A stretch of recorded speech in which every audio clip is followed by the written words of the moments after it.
4천년, 2천년 전에 있었던 어떻게 보면 인류 문명을 쭉 우리가 거슬러 올라가면 아덴이라고 하는 것은 뭐 철학의 발상지라거든요. 모든 철학의 진원지로 알려져 있던 그리스 아레오바고 광장에서 아테네 사람들을 향해서 그의 삶에서 절대적 의미이자 목적 대신 하나님에 대해서 전하는 바울의 모습을 본문이 담고 있습니다. 바울은 회당에서는 유대인과 경건한 사람들과 더불어 변론했고 장터에서는 날마다 만나는 사람과 변론했는데 이들 중에 에피쿠로스와 스토아 철학자들이 있었습니다. 오늘 18절 기록에 본 그대로 그 당시는 이렇게 철학자들이 중심이 돼서 그들의 어떤 지혜를 나누는 가장 요즘으로 말하면 우리 조선 시대로 말하면은 양반들이 모여서 어떤 자기의 사상을 논하는 그런 자리다 이렇게 보시면 되겠는데요. 이 에피쿠로스 철학이라고 하는 것은 향락주의적인 삶의 태도를 견지하는 철학사조입니다. 그래서 현실적인 쾌락, 감각적인 만족에 인생의 목적을 두고 행복의 원천은 쾌락을 누리는 데 있다 주장합니다. 그래서 이들은 쾌락이 인생의 최종 목표이고 고감도의 쾌락을 누리는 것을 인생의 의미라고 말합니다. 이거 완전히 요즘으로 말하면 어떤 사람들입니까? 일단 즐기고 보자, 향락주의에 빠져 있는 사람이라고 펼 수 있고요. 스토아 철학이라고 하는 것은 인간을 인생 자체를 경건하고 진지하고 그리고 성찰하면서 자신이 발견하고 깨우친 지식, 지혜 근거에서 절제하고 금욕하는 삶, 그 속에 인생의 의미가 있다 이렇게 생각합니다. 그래서 그들은 열심히 지식을 탐구할 뿐만 아니라 윤리적으로 성실한 삶을 추구했고 성실한 삶 자체가 인생의 의미 있는 삶이다 이렇게 봅니다. 그러니까 나가는 방향이 완전히 대조적이죠. 그 외에 다른 철학 사조도 있는데요.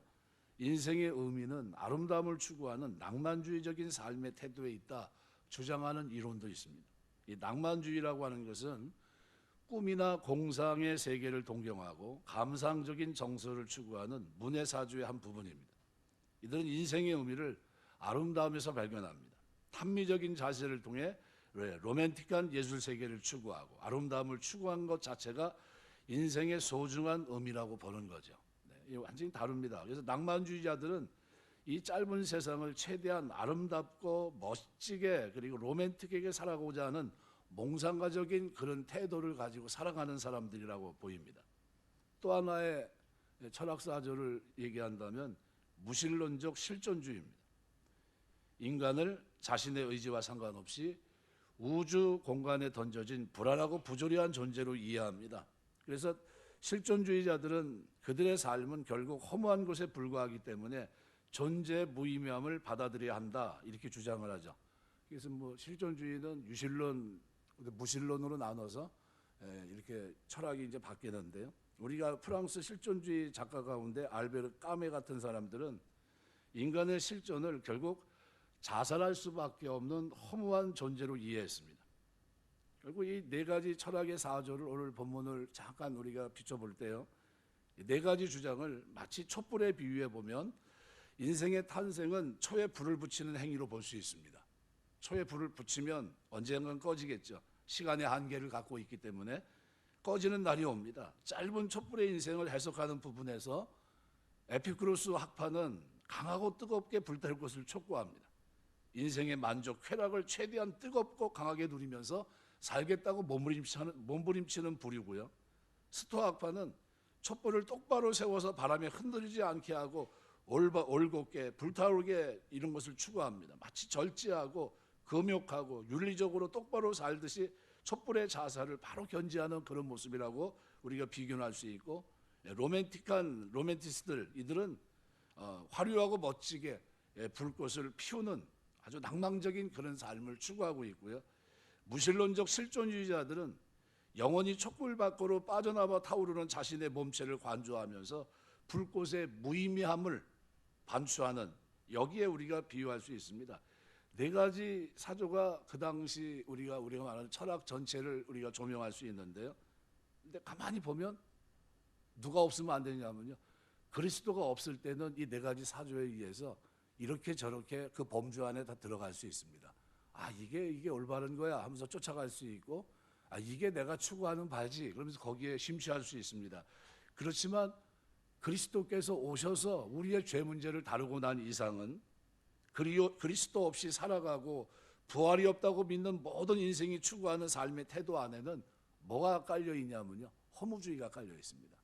아, 이거 아무 의미가 없네. 솔로몬이 그렇게 누리고 난 후에 얘기한 게 뭡니까? 전도서에서 헛되고 헛되고 헛되니 모든 헤아려 수고와 모든 수고가 헛되다는 거죠. 부활이 없다면 이 땅에 사는 우리의 삶은 모두 비극으로 끝날 겁니다. 영화의 해피엔딩을 우리가 보면서 야, 저렇게 됐으면 좋겠다 하지만요, 이 땅에 예수님의 부활이 없다면 해피엔딩은 결코 있을 수 없습니다. 근데 바울 사도는 자기의 인생이 죽음으로 끝난다고 보지 않았어요. 이들이 주장하고 있는 모든 결론은 허무주의지만 사도 바울은 영생이라고 얘기합니다. 철인의 도시 아덴 한복판에서 시민들을 향해 자신이 믿는 신앙을 강력하게 조명하고 있어요. 하나님만이 참 신이란 거죠. 그리고 하나님과 인간의 관계를 26절에서 28절 설명하고 있고요. 바로 그 사람들이 딱 나뉘어서 살고 있는 그 범주 속에 살고 있는 그들에게 지금까지는 너희가 몰랐지만 그렇지만 그렇지 않다는 거예요. 이제 그리스도로 말미암아 이제는 믿어야 된다는 거예요. 하나님이 잠깐 너희 죄를 뒤로 간과하시고 모른 척하고 지나갔지만 그러나 그 죄가 없어진 게 아니라는 거예요. 이제 그리스도께서 죄를 담당하셨고 그 죄를 회개하지 않는 한 용서받지 못하면 결코 천국 갈 수 없다는 거예요. 이 얘기를 어디서 했다고요? 이 한복판에서. 그래서 어떤 성경학자는 이 부분을 설명하면서 이렇게 한쪽으로 이렇게 얘기합니다. 너무나 철학에 대한 철학자들과 맞대응을 하다 보니까 여기서는 그다지 큰 열매를 거두지 못했다. 이렇게 얘기하시는 분도 있어요. 거기에 또 반론을 제기하는 신학자들은 또 이렇게 얘기합니다. 무슨 소리냐? 바울이 그 한복판에서 정확하게 할 얘기를 했을 것이고 하나님은 그렇게 아덴이라 이 도시 자체가 어떻습니까? 신에게 드려진 그런 곳이거든요. 그런 곳에서도 복음을 전했을 때 하나님은 그 성 중에서도 택함 받을 사람, 구원받을 사람들을 구원하고 있더라. 이렇게 얘기하고 있어요. 저는 후자로 생각합니다. 최선을 다해 전도할 수 있는 부활의 주님을 증거할 수 있는 여러분 되시길 주의 이름으로 축원합니다. 우리를 볼 때 우리가 스스로 열매를 가지고 얘기할 우리에겐 자격이 없어요. 야, 이게 했더니 이런 열매가 맺혔다. 이거 왜 열매가 요거지? 이걸 얘기할 만한 우리에겐 그런 위치를 하나님 주신 적이 없습니다. 우리가 할 수 있는 최선은 뭡니까? 부활하신 주님을 만남으로 인한 기쁨, 그 속에 부활의 주님을 만난 감격, 이 평안, 이것을 가지고 어떻게 우리는 전할 뿐입니다. 어떤 환경을 만나도 위축되지 않고, 그죠?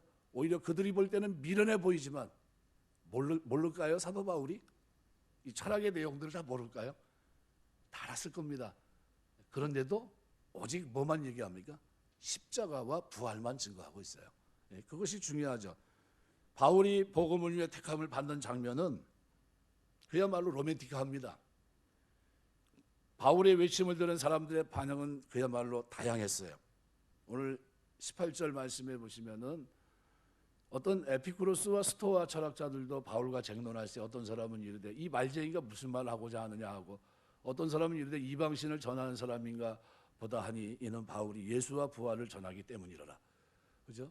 저 생각이 다 다르죠. 그죠? 추구하는 바가 다른 그들 앞에서 지금 계속해서 변론을 하면서 예수와 부활을 얘기하고 있는 겁니다. 그러니까 그 뭐라고 얘기합니까? 말쟁이라고 표현하고 있어요. 말쟁이. 근데 본래 이 사람은 어떤 사람입니까? 바울은 유대 율법에 정통한 자로 자신이 신봉하는 이스라엘 전통을 따라서 예수님의 행적을 이스라엘 전통에 반역한 것으로 보고 예수 믿는 도당을 체포하고 가두고 사형시키는데 최선의 노력을 경주했던 사람이죠. 예수 믿는 사람들을 체포하고 구금하기 위해 다마스커스로 가는 도중에 하늘로부터 갑자기 뜨겁고 강렬한 불빛의 조명을 받아 눈을 뜨지 못하고 쓰러집니다.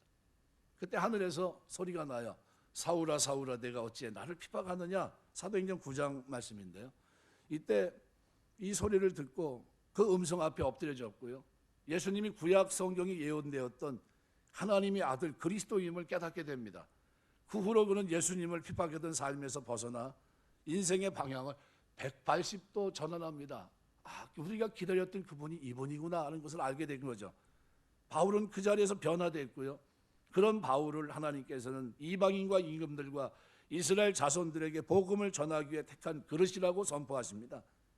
바울은 이제 하나님의 신념과 그분의 사명을 따라 살아가는 새로운 인생이 그 앞에 시작됐습니다. 과거에 자신이 저질렀던 모든 죄악이 예수님의 십자가에서 용서되었다는 것을 알았고요. 부활하신 예수님과의 만남은 그를 용서하고 용서하는 인생으로, 생명의 복음을 증거하는 인생으로 그 인생을 완전히 바꿔놓습니다. 누굴 만나서 이렇게 변한 겁니까? 부활하신 주님이 찾아와서 그 부활하신 주님을 만났기 때문에. 그리고 마침내 오늘 아리오바고 광장, 이것은 어디입니까? 요즘 말하면 학교마다 시마다 이렇게 요즘은 이렇게 오페라 하우스처럼 공간이 있지 않습니까? 그런 곳이라고 봅니다. 철학을 가지고 자기의 생각을, 자기의 논지를 펼칠 수 있는 그런 곳이겠죠. 아리오바고 광장은 철학을 말하며 죽음 아래 갇혀 있는 인생, 그죠? 또 쾌락을 추구하는 인생, 윤리가 가장 최고의 가치라고 생각하는 철학자들, 그들이 모여서 담론하는 자리입니다. 거기에서 담대하게 오늘 바울은 예수와 예수의 부활을 증거했던 거예요. 그럼 우리가 살아가면서 우리가 전할 복음은 뭡니까? 예수와 그분이 그리스도고 그분이 우리 죄를 위해 담당하셨고 부활하신 부활의 주라는 거예요. 이걸 우리가 전해야 됩니다. 그래서 그가 얘기한 건 이겁니다. 사랑하는 아테네 시민 여러분, 여러분은 훌륭한 종교 심성을 가진 분들입니다. 여기에는 한 3만 개 정도의 뭐가 있었냐면 종교가 있었다고 그런 얘기까지 있습니다. 그러니까 심지어 어떤 재단에서는 이름을 알지 못하는 신에게 제물을 드리는 것도 있었고, 그러니까 여러분이 알지 못하는 그 신을 섬기고 있는데 제가 그 신을 소개하겠습니다. 그분은 창조주 하나님이십니다. 우주 만물을 지으셨고 생명을 주신 창조주 하나님입니다. 어떤 그리스도 신이 말한 바 우리가 다 그의 소생이라고 했는데 바로 그분이 하나님이시고 우리는 그 창조주 하나님의 소생입니다. 지금까지 여러분이 하나님을 모르고 사셨다 할지라도 이제부터 여호와 하나님이 창조주시고 주권자시고 권세자이시고 세상의 우주 만물을 주관하시는 전능하신 하나님이신 것을 믿고 하나님께 돌아오면 하나님께서 반드시 복 주실 것입니다. 이런 논지를 가지고 그들에게 예수와 예수의 부활을 구약이 말씀하고 있었던 그리스도를 설명한 겁니다. 여러분 가만히 생각해 보십시오. 만약 우리를 낳아 기르시고 지금까지 보살펴 주신 부모님을 외면한 채 일면식도 없는 사람 취급하는 아들이 있다면 그 아들을 뭐라고 부를까요? 불효자라고 부를 겁니다. 야, 어떻게 저럴 수 있냐? 태어나서 지금까지 먹이고 재우고 아플 때 등에 업어주고 약 갖다 먹이고 그냥 필요한 거 다 채워주고 이랬는데 마치 그죠?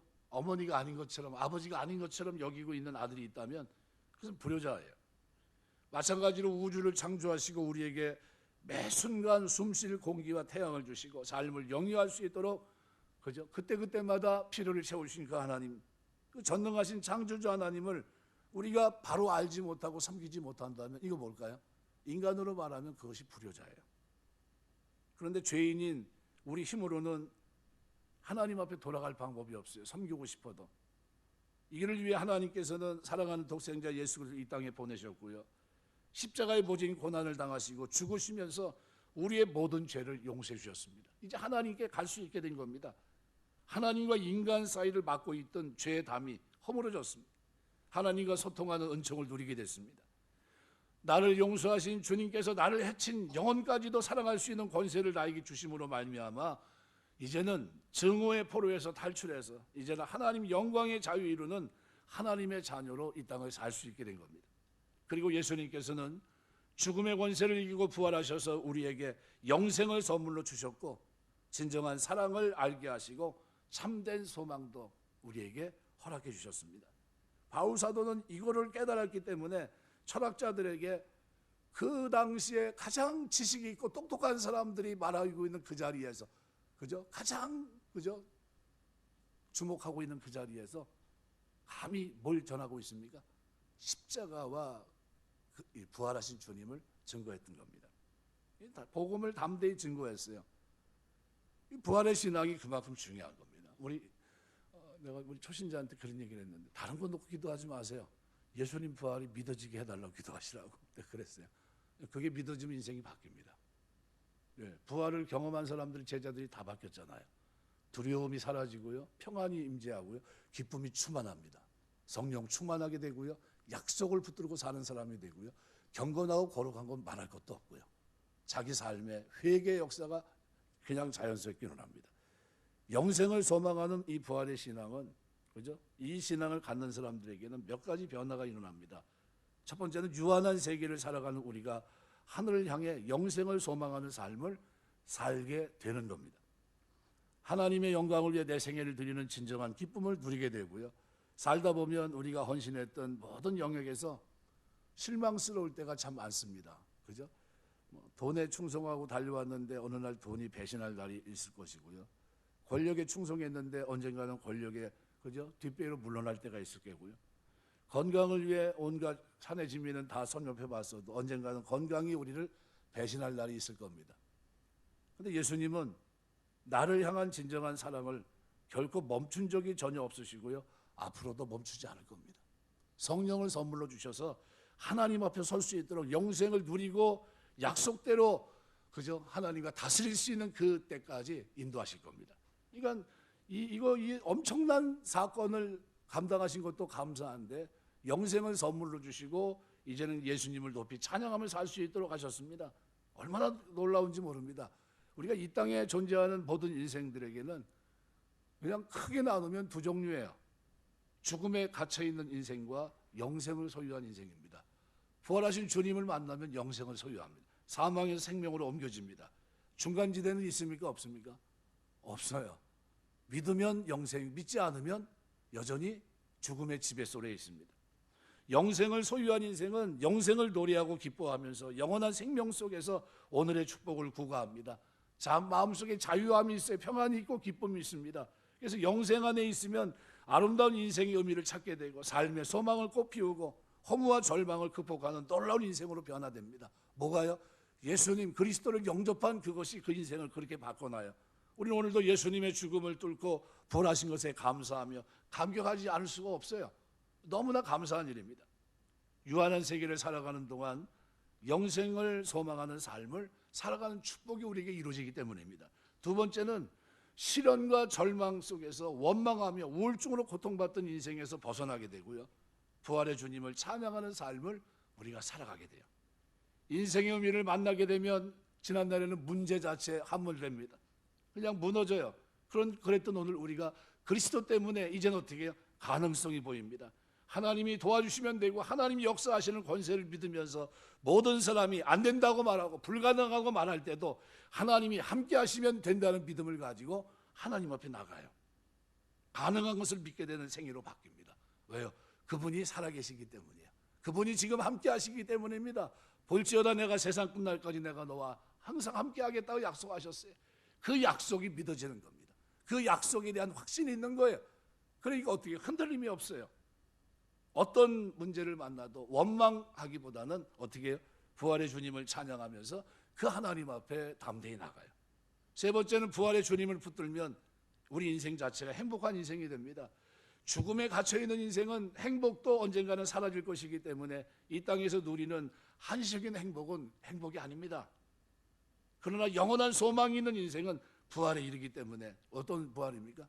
생명의 부활이에요. 그러니까 이 땅에서 진정한 행복을 누리지만 뿐만 아니라 어려움을 만나도 예수님을 힘있게 의지할 수 있고요, 부활신앙을 가진 인생은 죽음의 순간조차도 천국에서 부활을 바라보면서 기뻐합니다. 왜요? 이미 영생을 소유했기 때문이에요. 이것을 소유한 사람들은 장례식을 앞두고 있으면서도 초조하지 않습니다.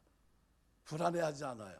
그래서 우리 이화여대 총장을 역임했던 고 김한란 박사는 평생 독신으로 지내며 학문과 복음 전을 위해 살았는데요, 그분은 생애를 마감할 때 후배 교수들에게 이렇게 말합니다. 나의 장례식에 장성옥을 틀지 마라. 아무도 검은 옷을 입고 오지 말아라. 나의 장례식에 환희의 송가를 틀라. 왜냐하면 이는 내 인생이 끝이 아니라 위대한 출발이며 나는 당당히 천국에 입성할 것이기 때문이다. 그러니 나의 장례식에는 환희의 성가를 틀어라 이렇게 얘기했던 사람이에요. 뭐를 확신하고 살아갔습니까? 영생을 누리며 살았던 거예요. 그리고 부활의 주님을 만나면요, 이 영생을 누리며 이 땅을 사는 겁니다. 사망의 종로로 타지 않아요. 이미 자유자가 된 겁니다. 이미 승리자가 된 거예요. 마지막으로 부활은 그저 우리가 부활의 권세를 안다면 오늘의 행복의 의미도 있고 나와 함께하는 사람들에게도 영광스럽게 주님을 섬기는 삶을 살아내게 됩니다. 영국 속담에 하루를 기쁘게 살기 원하면 이발을 하라고 그랬고요. 일주일을 기쁘게 살려면 자동차를 사라고 그랬고요. 한 달을 기쁘게 살려면 결혼하라고 그랬습니다. 1년을 기쁘게 살려면 새로운 집을 사십시오 이렇게 합니다. 몇 개나 해당되십니까? 이발은 해당되는 것 같아요. 우리 김하 형제가 이발을 아주 잘하고 왔더라고요. 왜 이렇게 짧게 짧으냐 했더니 나도 짧게 짧는 편이거든요. 더 짧게 짧더라고요. 조각을 잘해갖고 왔어요. 아주. 일주일입니다. 그게. 하루에 하루. 일주일은 자동차를 사야 되는데 사는 게 쉽지 않잖아요. 그렇죠? 한 달 깊게 살려면 결혼해야 되는데 결혼 한 번 해야지 여러 번 할 수 있는 게 아니지 않습니까? 1년 기쁘게 살려면 새로운 집을 사야 됩니다. 그런데 영원히 기쁘게 살려면요, 부활의 주님 만나야 돼요. 우리가 살아가면서 부활의 주님 만나는 이것을 전하게 되시길 주의 이름으로 축원합니다. 그래서 오늘 본문은 우리에게 크게 한 가지 정도를 우리가 묵상할 수 있습니다. 그래서 오늘 30절에 이렇게 표현해요. 긴데 이거를 이것저것 손을 대면 밤새도록 해야 돼요. 그래서 그렇게 못하고 기도하러 나온 사람 붙잡고서 길어지면 안 되잖아요. 30절 한 절만 잠깐 보면서 이렇게 얘기합니다. 알지 못하던 시대에는 하나님이 간과하셨거니와 이제는 어디든지 사람에게 다 명하사 회개하라 하셨으니, 알지 못하던 시대에는 어떻게 해요? 험불치 않았다는 거예요. 이 말은 그리스도를 알기 전에 지은 불신앙의 죄에 대해서는 하나님 무조건 용서하신다 이런 얘기가 아닙니다. 어떤 죄든지 회개해야 하나님 앞에 용서받을 수 있습니다. 그럼 이 말의 뜻은 뭘까요? 이 말은 하나님께서 이방인들이 그리스도를 몰랐을 때 우상숭배 습관과 불신앙의 죄에 대해서는 일시적으로 하나님께서 묵화하셨죠. 모른 척하고 계신 거예요. 뒤로 간과하신 겁니다. 뒤로 유보하신 거예요. 잠깐. 그러나 즉시 심판하지 않고 오래 참고 보고 계셨던 겁니다. 그렇지만 앞으로는 어떻게 하시겠다는 거예요? 그리스도께서 십자가 대속을 치르시고 또 죽음 가운데 부활하신 후 전도단을 통해서 십자가 복음, 예수와 부활 그리스도를 전할 그때는 진리를 듣게 된 후부터는 어떤 민족일지라도 회개치 않으면 진노하시고 심판하실 것이라는 거예요. 그 얘기를 한 겁니다. 그리스도께서 대속의 사역을 완성하신 후에는 어떤 민족이라 할지라도 우상 숭배하는 것을 그냥 보고 버려두지 않을 것이라는 거예요. 그러므로 그리스도는 온 인류에 대한 하나님의 심판의 증거요 기준입니다. 하나님은 예수 그리스도를 통해 우리 인류에게 하나님의 존재와 뜻을 확실하게 알려주셨고 구원의 길을 확실하게 마련해 놓으셨습니다. 또한 부활이 있고 천국과 지옥이 있다는 사실도 확실하게 인류에게 알려주셨어요. 누가복음 16장을 통해서 천국과 지옥, 그거를 설명하지 않았다면 우리가 지옥과 천국을 어떻게 알 수 있습니까? 만드신 분이 말씀하시니까 아는 거예요. 우리가 만든 게 아니라 누가 만드셨습니까? 창조주 하나님 만드셨으니까 만드신 그분이 설명해 준 겁니다. 볼 수 있다는 거예요. 이쪽이 저쪽이 보이는데 한쪽은 힘들고 한쪽은 물 한 방울 가지고 어떻게 선을 했으면 좋겠습니다 하는 그곳이고 한쪽은 어때요? 그야말로 평안 자체예요. 천국과 지옥을 그렇게 나눕니다. 대화도 가능하다 그런 겁니다. 대화도 가능하고. 그러나 번복이 안 된다는 거예요. 그 자리는. 그리고 세상에 있는 동안에 결정이 돼야 된다는 거예요. 그러므로 이 땅의 모든 사람들은 결단해야 됩니다. 그리스도와 그 복음을 믿고 회개하고 그리스도를 영접하는 민족이나 개인은 누구나 다 구원받습니다. 우리는 하나님의 심판의 증거여 기준 되신 예수 그리스도를 나의 구주로 영접하게 하신 하나님의 은혜에 감사하지 않을 수 없어요. 그러나 여기서 그치면 안 됩니다. 어떻게 될까요?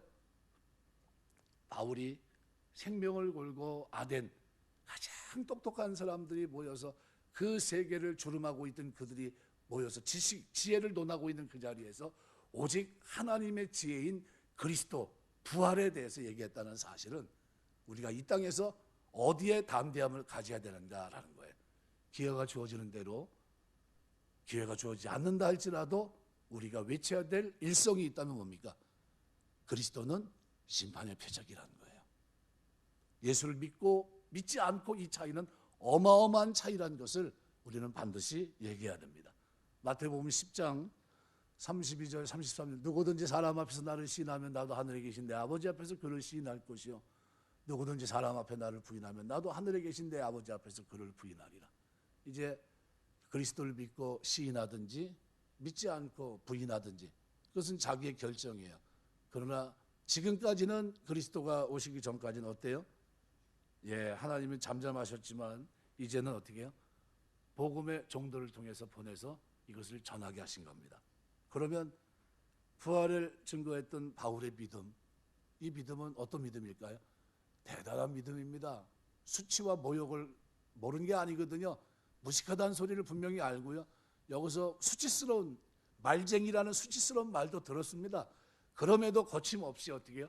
그 많은 사람들의 눈총, 그죠? 조소, 그 조롱거리가 되는 그 자리에서 감히 어떻게 해요? 모르는 게 아닌데 오직 예수 그리스도의 십자가와 부활을 전했던 겁니다. 왜요? 이것이 심판의 증거이기 때문입니다. 오늘 우리가 기도할 때 하나님 이 부활을 믿게 하시니 감사합니다. 하지만 이 부활을 이제는 전할 수 있도록 도와주시옵소서. 듣지 못해 믿지 못해 영생을 누리지 못하는 그들, 심판의 자리에 있는 그들을 사망에서 생명으로 옮기는 그 일에 내가 부활을 증언함으로, 우리가 볼 때 멍석이 깔아진 자리는 아니라 할지라도 하나님 내가 어느 곳에 있든지 때를 얻든지 못 얻든지 예수님의 이 부활을 증거하면서 아무쪼록 그곳에서도 몇 영혼을 구원하는 일에 내가 쓰임받을 수 있도록 하나님 인도해 주옵소서. 이렇게 기도하시고 그 일에 쓰임받는 저와 여러분 다 되시길 주의 이름으로 축원합니다. 기도하겠습니다.